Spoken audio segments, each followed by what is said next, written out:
What's up, guys? Welcome back to the TrendinLads Podcast. It's episode 2. I'm joined with Sam, Shane, and Cameron. Hello. What's up? How's it going, guys?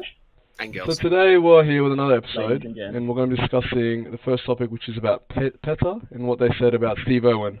Shane, you want to take us ahead? Yeah, so basically, Steve Irwin's birthday was recently had. Google decided to, as a, recognition of his success, they decided to have a memorial-esque type thing on Google. They changed the logo and had a picture of him hugging a crocodile, I believe it was. And the whole controversial issue is the tweets made by PETA surrounding the fact that they believed it was a bad influence on, I'm not sure if it was specifically children, but just people in general, about how he wasn't the best role model in terms of wildlife saving and stuff like that. I think part of one of their tweets was the fact that he didn't save animals as much as he just harassed them. Yeah.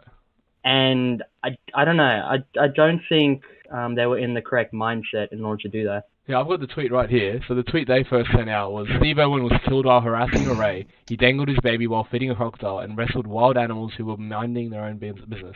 Today's Google Doodle, which is what Shane's talking about, sends a dangerous warning message. Wild animals are entitled to be left alone in their natural habitats. So basically they're just saying that Steve Irwin shouldn't have touched these animals, he's a bad influence on everyone, and they basically just had to go at him for no reason on his birthday. Yeah, and this is a guy who spent millions on wildlife conservation as well. Has his own Yeah, deal as well. I think the main deal is that he spent his whole life, he dedicated his whole life, to the saving of wildlife. Yeah. And PETA just kind of took his name and kind of stepped all over it in a sense. And like, PETA as a company is like just terrible, even when it comes to treating animals as well, which is funny because they're like a vegan organization almost now. Yeah. Right? But there's like articles, like one I'm reading right now, it says in 2011, right? PETA, by the way, stands for People for the Ethical Treatment of Animals, right? Which is very ironic by what I'm about to tell you, right? So in 2011, right, they accepted dogs and cats into their shelters, and out of 760 dogs impounded, they killed 713. Wow. And then arranged a further 19 to be adopted and farmed out 36 for other shelters. And they also euthanized 1998 cats out of the 1,200 that they... 1998 is a pretty big number. I'm pretty sure it's the day I was born as well. So it's pretty crazy that this is the company that's actually talking about this stuff. And sadly, the thing is, when people start having a go at them, there's another tweet from them right here saying Steve Irwin's actions were not on target with his supposed message of protecting wildlife. A real wildlife expert and someone who respects animals for the individuals they are leaves them to their own business in their natural homes. Like they doubled down on what they said. They were like they weren't backing up.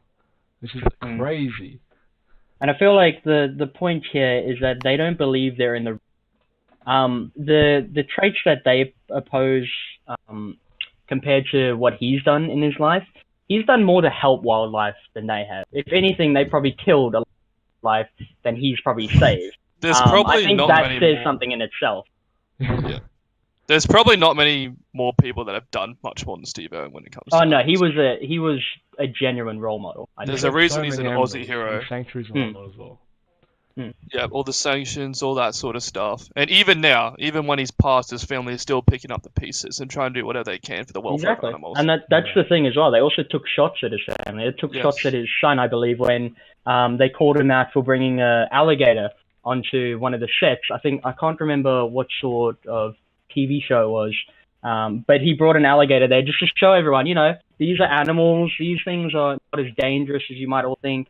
And it was safely kept and, handled and everything like that. And then when it was done, he passed it off to some handlers and they took it back and probably kept it and raised it and whatnot. But they took that sort of sense and they said that this was bad. We're manhandling animals and we shouldn't be doing this, when the actual theme of it was to show that animals, they don't need to die. Like if an alligator bites someone or eats someone, or even let's say it's a shark. Let's say a shark bites someone who's swimming out there. It's not really their fault, I would say. It's more of us being in their environment. Natural, yeah. And because all of us are Australian, we've grown up watching TV shows here. He had a show, and I remember that show when I was young. He was going through.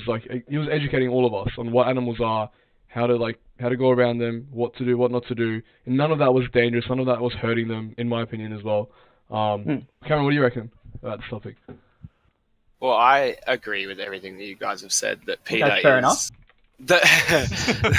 PETA's not a good role model for what they should be doing. Like, there's other organisations out there that are doing a lot more than what PETA have ever done their entirety of their organisation. They seem to stand for something rather and go against that. They're just so corrupt. They don't actually stand for anything. Yeah, it's just sad that you've got someone out there that has such a following that doesn't do what they're meant to be doing. Yeah. And another story I brought up is that apparently an ex-employee was encouraged to steal and kill pets and to falsify the records. Yeah. Like, this sort of stuff is just so messed up, and this company is still trying to take the moral high ground on someone who's raised millions for the conservation of wildlife. This is a big organisation as well. Disgusting. Yeah. No, it's a shot out of nowhere. Steve Irwin did nothing. He didn't care about anyone. He minded his own business with his own family. Yeah, and he was doing what he thought was right. Exactly. And Google just thought, it's probably in our best interest to show the world and those who never knew him, that this guy was a good guy and what he did was right. Yeah. I think the whole PETA thing might have been some sort of publicity stunt as well. Honestly, maybe they want to just bad, bad advertisement is good advertisement. Because it definitely brought them on the map. Exactly. Yeah, but they were already on the map. So they're just being pricks at the moment. Yeah. I mean, there's still greed that comes. More is not enough. Yeah, I don't know. Any sort of following. Controversial things. Yeah. So that concludes our first topic for today. Our next topic we're going to dive straight into is trans women getting involved in women's sports, which is quite a controversial topic. Would you like to start us off, Cameron? Yeah, so in the news recently, there's been heaps of stuff about transgender people transitioning over to the non-traditional gender that they were, other sports. So there's been a few cases of all over the world, including at the Olympics, Commonwealth Games, and even at the in our Australian AFL league. So in the case of the AFL, there's this person called Hannah Mounsey, and she was denied to play in the AFL for the 2018 season, AFLW that is, because they said she was ineligible to play due to being the transgender that she was. It turns out, though, that I feel like it's a bit unfair if she was to be put into the AFL. It's 190 centimeters and 100 kilos. I'm not saying that there aren't women out there that can be that size. There aren't, unless they're overweight. They're just, it's just not, and she kicked 17 goals in 8 games for, the team that she was playing for. She's just dominating a sport that she shouldn't really be in. I mean, 17 goals in 8 games isn't actually that good. But we're talking about women. No, if you've ever watched an AFLW game, that is definitely good. Really? Yeah. That's like normal AFL. No, AFLW game. Yeah. No, but even before transitioning to AFL, this person was part of the just Australian a lot of transitioning going on right now. She was a part of the Australian men's handball team, and they failed to qualify for the Olympics. So it just depends. Maybe or maybe not. Did she think, I can't do well in men's sport, let's just try out for women's sport? Yeah. And then she starts beating all of the women, and it's like, I should probably stay here. This is easy. Yeah, it's such a hard topic to discuss because, we're not trying to throw shade at anyone here. We're not trying to throw anything under the bus for these people. It's just we're just giving our opinion on, I don't know, naturally men have more testosterone. Men are bigger, they're stronger, they're larger compared to the female. So having the male coming into the other side, I don't know. It's obviously a disadvantage for the female athletes we have. For example, at the Commonwealth Games, we had this New Zealand weightlifter, Laurel Hubbard, phenomenal athlete and whatnot, but she was competing in the women's 90 kilo, weightlifting. Not really phenomenal, but obviously with the strength, this person was 6'2", 90 kilos, massive compared to everyone else on the stage. Even compared to the male athletes, she'll probably be able to compete. So having that compete in our leagues, in the female leagues, I don't know. I feel like I think a big point there as well is that not just that she went into the women's weightlifting league is that she lost massively in the men's league. And so she decided to take her chance at the women's league and decided, wow, I've actually done well, so I'll continue here. It's really not a phenomenal athlete. Yeah, and it's like just also an athlete that's trying to bend the rules in order to actually and like win even something. the coaches from the other nations, for example, the Samoan coach, Jerry Warwalk, said that this is a man who is a man. Like, you can't just put them into the female, championships. They need to be in their own male championship weightlifter league. So, and when push comes to shove, a transgender, sure, whatever, they want to be what they want. But when it comes to genetics and pushing that into a sport, I feel like you're kind of trying to push things a little bit too far. Really hard, Yeah, it's messed up. I think society knows they've stuffed up when a man won the Woman of the Year award. Yeah. Now we're going real. No, especially seeing as there are so many women that deserve that. Yeah, so many. Exactly, and it's unfair for them. Yeah. That's the reality. People might think it's more unfair on the trans women trying to compete in women's sports, but it really is just putting everyone else at a disadvantage. What about this, guys? What do you reckon about having their own trans league? Like, so it wouldn't really be. And the problem with that is that you would have so many different trans people. It will be hard. And they're all taking different amounts of estrogen. Yeah, so, like if you put them all into one league, maybe because like obviously, I think most people would say that that's unfair, 100%. A male, genetic male being in a female league, it's obviously just like you can't compete on the same level. No, it's stupid. So I think the whole problem possibly, maybe, I don't know, it's so hard Okay, to if both genders, if you can say transitioning makes sense and men belong in women's sports, alright, how come we haven't seen any trans women competing in men's sports? Obviously, genetics, they can't do anything. Yeah.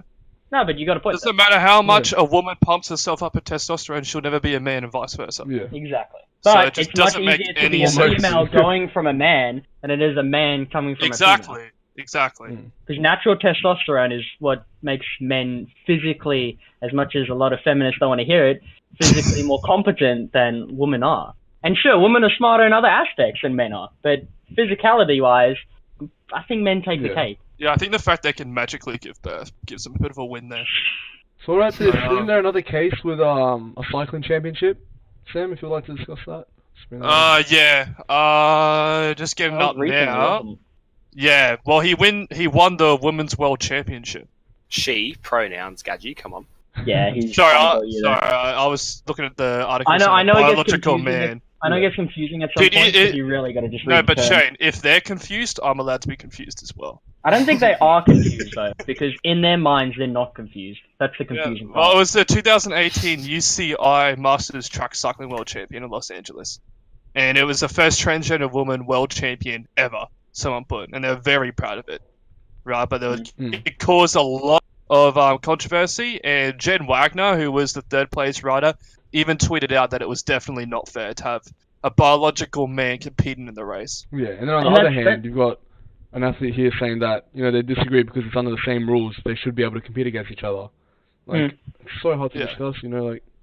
The problem is, like, when you're an athlete as well, and you've got a man who says he's a woman coming into your competition, you can't complain because then you'll get shut down, sort of thing. And so they kind of have to bite the bullet, and they kind of have to bite the bullet and just go with it. Otherwise, they're just going to get shat on by everyone else and just say "Oh, why are you so against this? Why are you so?" But in reality, it's well, it's just unfair. It's like you wouldn't go to a I don't know, you wouldn't put natural people against unnatural people and say, "Oh, yeah, that's fair," because it's not how it works. Yeah, I guess someone here written, Dr. Rachel McKinnon's written it's a double bind. Like, if we lose, no one cares, but when we win, everyone has a go at us. Like, this is not what we're talking about. Even if I don't know. What do you guys reckon about that sentence? It should be When allowed. we lose, no one cares, but when we win. Well, if you lose, you really suck. Yeah. That's what and plus, I don't think it's when we lose. Like, when we lose, people still care. It's just it's not in the spotlight as much as when they do win. Yeah. It's just a man winning a woman's award. Either way, I wish there could be a way of just separating it fully. Maybe have a trans league, but I don't know. That's gonna be so hard to even say. That won't even happen. I don't think it'll happen. I don't think it'll. You know what the problem with that is? I think it would be way too for them, and then they'll keep complaining. Yeah. I don't know. We live in a society where it's obviously hard to make everyone happy, and like we said earlier, we're not trying to offend anyone here today. We're not trying to throw shade or say this or that. It's just our opinion on, obviously, on athletic performances of genetic males going to these female leagues. It's completely hard. I mean, the fact that it's even controversial says a lot about society. Yeah, it goes the whole fact that, like, if it doesn't affect others, then why do you care? And, well, this kind of does affect others, doesn't it? Yeah. All these because you're ruining other professionals' lives. Yeah. All these athletes have been, they've trained since they were young to come up, to be able to perform in their own, they've grown up versing their own, girls been versing girls, higher and higher and higher. Then they get to the professional stage and bang, you have to verse a male athlete. Like, yeah, it's a big problem. Such a disadvantage, yeah. Plus, and the topic shouldn't be controversial. The minority, for whatever reason, seems to have a stronger voice than the majority. And this is what the society's having a big problem with. In Canada, right, people are actually getting fined for misgendering trans people. So, yeah, it does affect us. Yeah. All right, and there is, in no case in a democracy, all right, America's a republic, so it's slightly different, but no way in a democracy, all right, should the minority ever have more of a powerful voice than the majority, especially when they're 1%. And if it's affecting sports, and it's affecting people's freedom of speech, it's a big issue. Yeah. Yeah, it's such a good topic. Yeah. You want to add to that, Cameron? I heard like a little snippet there. Democracy manifest. So that's the second topic. Let us know what you guys reckon. Let us know. Today we've only had 2 topics to discuss. Go woke or go through. Yeah. So today we've had 2 topics to discuss. I was going to sign us off saying thank you for listening to our channel. We'll be back, next week with another video. Let us know what you thought. I'm Fireblood signing off. Sam, Shane, Cameron. Signing off, boys. Wee. See you, boys. Catch you later. Thank you for watching.